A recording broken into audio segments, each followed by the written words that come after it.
Hello. I am continuing on. I'm rolling. We're just rolling right on to blue here. We are rolling right into it. Some more Dominaria limited blue set review. Me reviewing the set, card, combat, conversation about limited cards. That's the whole, you know what I mean? That's just the whole spiel right there. Anyways, yeah. Uh, Talking about cards. If you need to know what I mean when I say things about the cards or what's on the slides here, when I was like sort of just like sometimes reference the stuff that's on the slides when like I put them there for people to look at while I talk about the stuff. But like if you want to know what some of that stuff means, I have a video about like how my process for creating these cards. And without further ado, we're gonna hop into it. And with that, whenever I find my button, there we go. First, Academy Lore Master, 2 mana, 2/3. It's blue specifically. At the beginning of each player's draw step, that player may draw an additional card. If they do spells, they cast this turn, cost 2 more to cast. I don't know, dude. The symmetrical effect seems like really bad, but I don't know. Like, it's probably just a wash.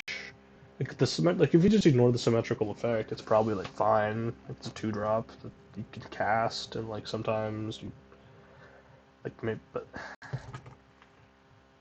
I'm trying to think of like what deck this is good in. Like, this is good in like a deck that like you're trying to be like aggressive or something. Like I don't know, like where you have stuff to do with your mana that's not cards for a turn. Like you can take a turn off and spend, all right, well I'll spend 5 mana making it, I don't know, something, and then like I don't really like token makers in the set. I mean, there's like one guy that's not in blue, so I don't know. This might even be worse than tier 3. This might be tier 4, but I think it's meh. Next, Academy Wall 2 and a blue for an 05 Defender. Defender Tribal. When you cast an instant or sorcery spell, you may draw a card. If you do, discard a card. No thanks. No thank you on this one. Defender Tribal, though, I believe. Maybe in Defender Tribal it's fine, because it's a 5/5 in Defender Tribal. If you have the one uncommon colorless card, maybe you'll get there. Excited to lose to this, like hitting me in the face for 5. That's gonna be fun. Next, Ether Channeler. 2 and a blue, 2/1. When it enters the battlefield, choose one of these things. You make a bird, bounce something, draw a card. This card is everything I want. This card is everything that you could possibly want. It's just like, hey, did your mana war not have enough upside? Well, this is upside right here. Man, like that's originally I was gonna put this in tier 2, but then I was like, wait a minute. Then I thought about it for 1 microsecond and was like, wait, this is actually good. This is actually just a good card because you can just draw a card off of it. Maybe this crews your boat, your big colorless boat, and it gets to come back to the battlefield. That'd be cool. My faith is limited on that ever happening for me. The 2 rare combo here, but I don't know. This is a card that I want personally in my things. So yeah, this is long story short. The card's great. It's going into tier 1. Just a good card in your deck. Next, Battlewing Mystic. It's 2 mana. It's a 2/1 flyer. It's got a kicker for red. When it enters the battlefield, if you kicked it, you discard your hand and draw 2 cards. The kicker's just pure upside on a card that's already great, rate-wise. 2 mana, 2/1 flyer is just really good. It doesn't really need to have other text on it, so just go into tier 2. That's where it belongs. It may even be tier 1, because the other text matters. Like, again, this is another one of those kicker cards that you play in any deck that doesn't have red mana, because it doesn't matter whether you have the red mana or not, because the card's just good without it. Next, Combat Research. 1 mana, enchantment. When an enchanted creature deals combat damage to a player, you draw a card, and as long as the enchanted creature, the legendary, gets +1/+1 and has ward 1, the legendary text probably not especially relevant and limited, but since all the signpost uncommons these days are pretty much legendaries usually, it may matter sometimes. There's like a blue flying one that I can't remember is legendary off the top of my head, but if it is, this goes well with that. But mostly just not especially inspiring. These tend to be hard because like they sort of like win more when you can already hit your opponent. It is only 1 mana, so maybe that's doing it. If you have a bunch of legendaries, it's probably fine. Buffs your guys and whatnot, but yeah, there are some birds too. So Maybe you put this on a burger and you're happy. Next, Coral Colony. It's a 2-mana defender. It's a 1/4. You can pay 2 mana and tap it, and your target player mills the number of cards equal to the number of defenders you have. Yeah, I don't know. I mean, I'm rating all the defender stuff pretty bad because it's defender, but maybe it does get there. I'm hoping it does. With deep down, I'm believing. I'm a believer that defending is the new attacking, but I'm not holding out. I'm setting myself up with low expectations to have my expectations exceeded. That's the plan. Next to the blue Defiler of Dreams, 3 blue, 4/3 flying. It does the Defiler text on it. Except when it has a blue spell, you draw a card. So this one's just an absolute house. You just draw a bunch of cards. Assuming that you have blue spells, you're playing a double blue card. I hope that you have blue spells in your deck that aren't this. So, yep, just good. Just a good card. Next, Gin of the Fountain. 4 blue, flying 4/4. When you cast an instant or sorcery spell, you can give it +1/+1 till end of turn. You can return to the battlefield under its owner's control. Like, you can basically bounce it or flicker it, I guess. Or you can scry 1. I originally was like, this is too big. This is too expensive. This is a below average card. And I was like, but it's hard for your opponent to deal with once it sticks. You can also make it like a surprise blocker too. Like, you attack your opponent, you hold up some mana, and they're like, man, do I really want to attack into this? Because they could make. Oh, I guess it's at the beginning of the next unstep. I lied. You can't do that. That was a joke. That was a trap. Don't get mad at me. No, I can read. I promise. But yeah, it does still dodge removal if you want. So I don't know. I think it's good. It may be too expensive. So could be wrong on this one. Next, Arasti scored 1 blue for a counter spell. It casts blueless to cast if your opponent casts 2 or more spells this turn. This doesn't happen in limited. I guess if it's like their second spell, it still gets discounted, but no thanks, no thank you, no, it's okay, no, you can just cast it. Now the next counter spell, Essence Scatter, 1 blue for a counter target creature spell. No. I haven't actually played with this limited. You should probably just go listen to somebody's opinion who has, instead of mine. My opinion's probably bad on this. I assume it's bad. Maybe it's actually fine, but I don't know. Situational counters tend to be bad. Next, Founding of the Third Path. It's 2 mana for Read Ahead Saga. You can cast an instant sorcery spell with mana value 1 or 2 from your hand without paying its mana cost. You can make somebody mill 4, and you can exile target instant or sorcery card from your graveyard and copy it. And cast the copy. I think most of the time, this just kind of ends up being a 2 mana draw 1, which is pretty bad. So, I think I'm pretty out on that in general. Next, Frost Fist Strider. 3 blue, 4/4. Word 2. When it enters the battlefield, you tap target creature and opponent controls, and you put a stun counter on it, which makes it a non-untapped dragon. So untap step. This is basically just like Berg Strider. It's even a Strider also. So, in case you were wondering what card it was similar to. Yeah, just good. It just seems really good to me. It's just efficient. It's hard for your opponent to really deal with it. It's a 4/4. It gets in for a lot of attacks too. We've seen this be very good recently, so I don't see any reason why it would be bad. Next, Haughty Jin for a 1 blue flyer, star 4. Its power is equal to the number of instant and sorcery cards in your graveyard, and instant and sorcery spells you cast cost 1 less to cast.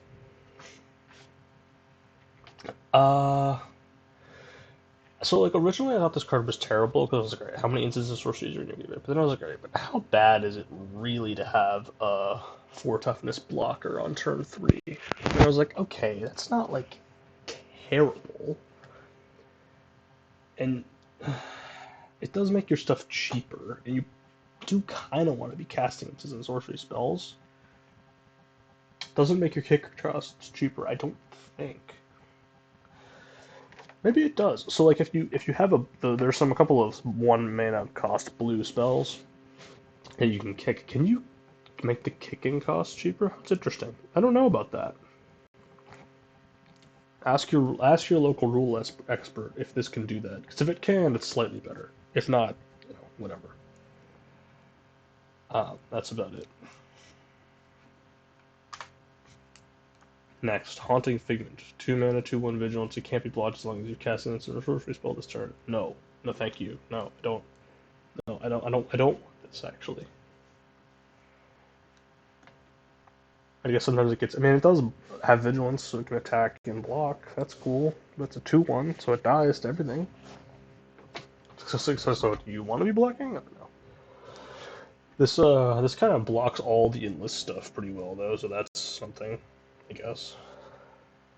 In many ways. Next, Impede Momentum. 2 mana, tap target creature, put 3 stun counters on it. No. No thanks. Not interested. What if I removed your thing, but only for 3 turns, and then it came back? Because technically it's 4 turns. I don't know. Scry 1's not enough for this to be good, in my opinion. If you're in like a tempo-y deck, like if you can kill your opponent in like 3 turns, this is incredible, right? But I don't know if you're in blue and you're gonna be able to do that. So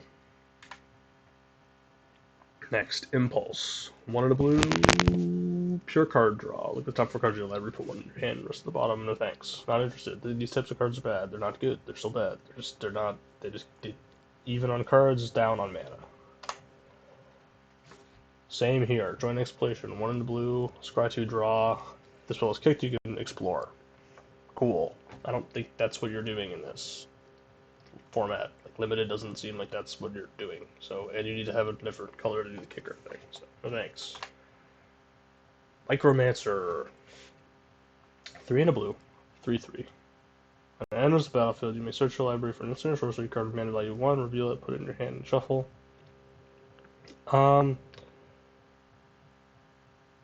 Yeah, I don't know. I'm not super in on this thing. It's not it only gets you exactly mana value 1, and there's like one good one, and it's uncommon. So not super in on this card. It may even be worse than it is currently. I mean, it is just like a hill giant probably most of the time. You could build around it if you want. Next, another counterspell. Let's negate. No, I don't want it. Next. Phase. Now here's an actually interesting card. Here's a card that has 3 bullet points. Ooh, very special, because I don't really do 3 bullet points ever. It's a very honored situation. It's the Phasing of Zelfir. It's a read-ahead saga. 2 blue. You can phase out 2 things if you want. It takes the first 2 lore counters. Then you do destroy all creatures, and for each creature destroyed, your controller creates a black zombie. So, what I think you're gonna do the majority of the times you cast this card is phase out one of your things. Like, you're gonna start it either at the bottom, or you're gonna start it at 1 loyalty counter already on, or 1 whatever counter already on it, war counter. Because if you try to start from the beginning and phase 2 of your things out, you're just losing. You're just gonna die. You know what I mean? Theoretically, you could, like, here's a more interesting use of the card. Phase out your opponent, like phase out your opponent's thing. Phase out another one of your opponent's things and hit them for like 8 or something. But then you like lose the game because they don't. You know what I mean? So there's a lot of different ways you can use this card, but I think they're all bad. But I don't know. I don't know how to feel about this card. It's very complex. There's a lot of, like, I genuinely think it's gonna do more damage as like a, hey, phase out your 2 opponent's creatures and hit them for 8. You know, I think that's going to be where it shines. So I don't know. Look out for that. Use of the card. Next, Phyrexian Espionage. 2 and a blue for a divination that you can kick to make your opponent discard a card for 1 and a black. This is the divination tier. Tier 3 is where divinations belong and where they will always live forever and ever. Amen.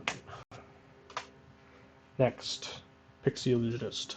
Single blue mana for a 1/1 flying. It has kicker for 3 and a blue. If you kicked it, you get 2 +1/+1 counters on it. Now, I don't know if this ability fixes your mana. I think it does, which makes this card really good. If it does not do that, and instead just makes it a type for domain, but doesn't actually tap for the mana, then I'm stupid. But I'm pretty sure this fixes your mana. I could be wrong about that. And if it does, it's very, very good because, like, yeah, you're getting either 1 mana 1/1 flyer or 5 mana 3/3 flyer, which is great.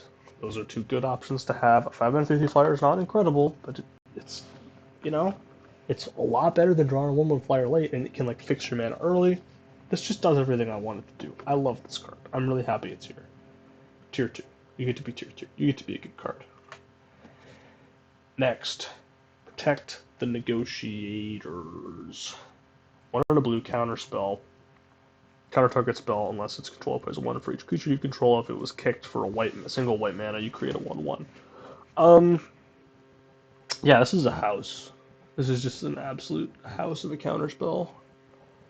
I mean, it's probably worse than Mana Leak most of the time, but Mana Leak's pretty good, so I don't know.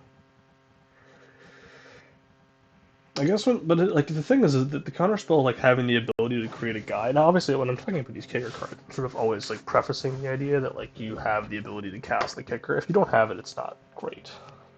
So I don't know. Maybe this is actually tier 3 with all the other counterspells, but I have faith in this one. Next, Rona's Vortex. Single blue mana with 2 and a black kicker. Return target creature to Planeswalker you don't control to its owner's hand. If it was kicked, put it on the bottom of its owner's library instead. 4 mana, instant speed, removal spell. Really good. There's a lot of these in this set. There's like a lot of 4 mana instant speed removal in this set. In various color pairs. So get ready to have your stuff removed by people who take it over like nice 2-drops. Because that's what's going to be happening a lot, probably. Next, Shore Up. Single blue mana. Target creature gets +1/+1 and gains hexproof until end of turn, you untap it. Not especially interested in this. It's like a worse Snakeskin Veil. Probably. Most of the time. So, that's my take. Do you have a take, Tony?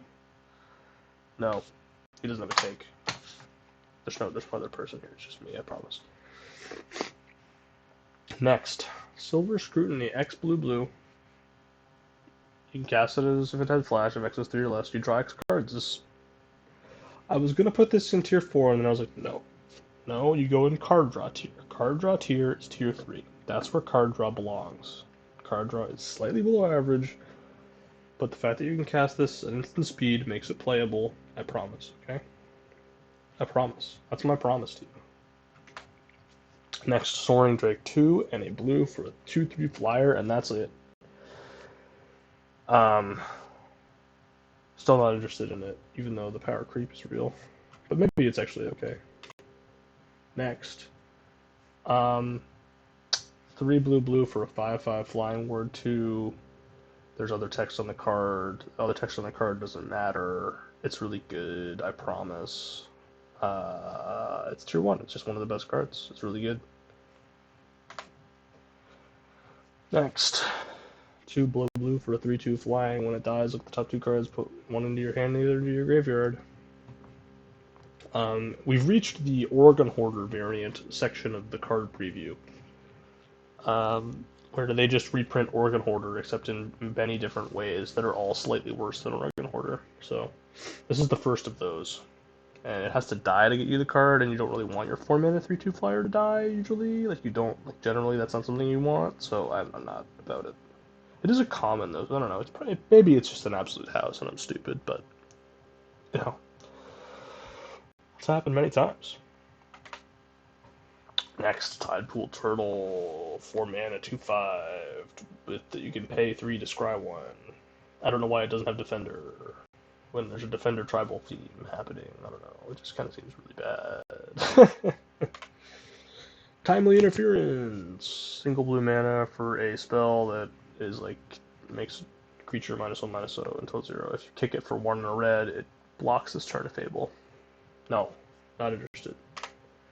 Next, Tolarian Geyser. Very interested. 2 and a blue. Return target creature to its owner's hand. Draw a card.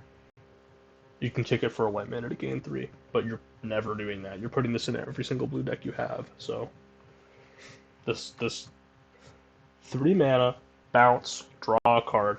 This is going to be incredibly good. This is going to be one of there's a lot. So what I'm seeing a lot in blue and white so far, really, a lot of like removal that I consider to actually be playable, which is concerning because usually that means that the removal's actually like good. Usually the removal's bad, but this set seems like I think the black removal's kind of bad. So maybe actually no, I don't think it's that bad.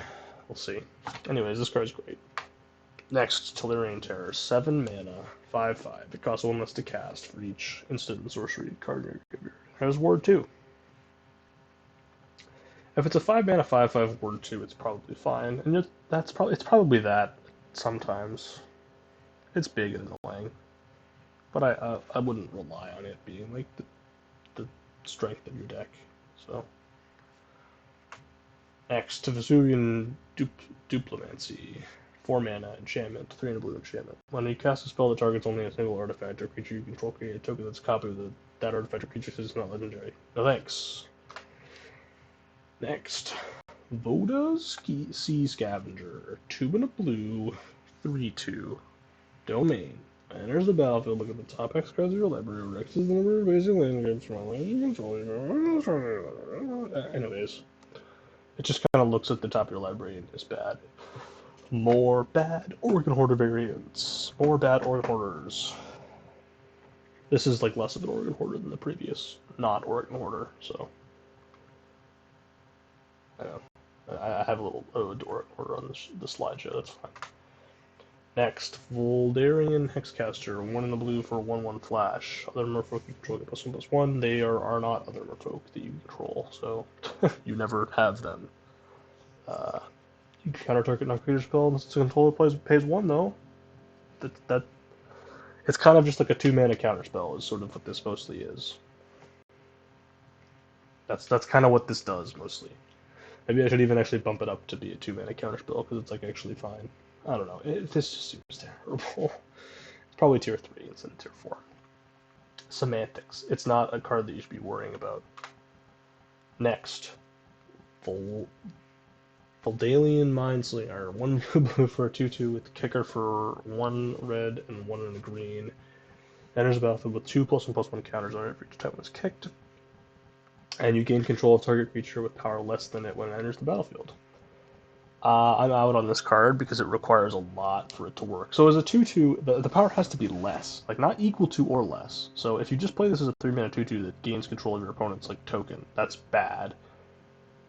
If you play it as a 5 mana 4/4 that gets control of a 3/3, that's pretty good, but you require 3 colored mana symbols to do it.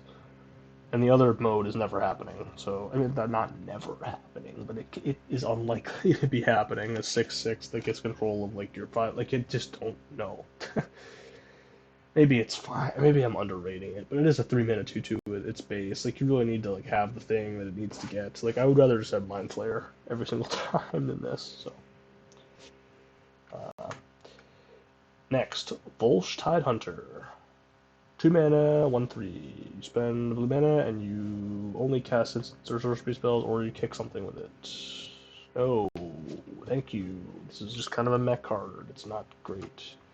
And that's it. So I accidentally went too far, but that's the last card in blue. I'm not optimistic about blue. There aren't any commons that I'm like, oh, this is incredibly great. The best common is a removal spell, so that generally doesn't do too well.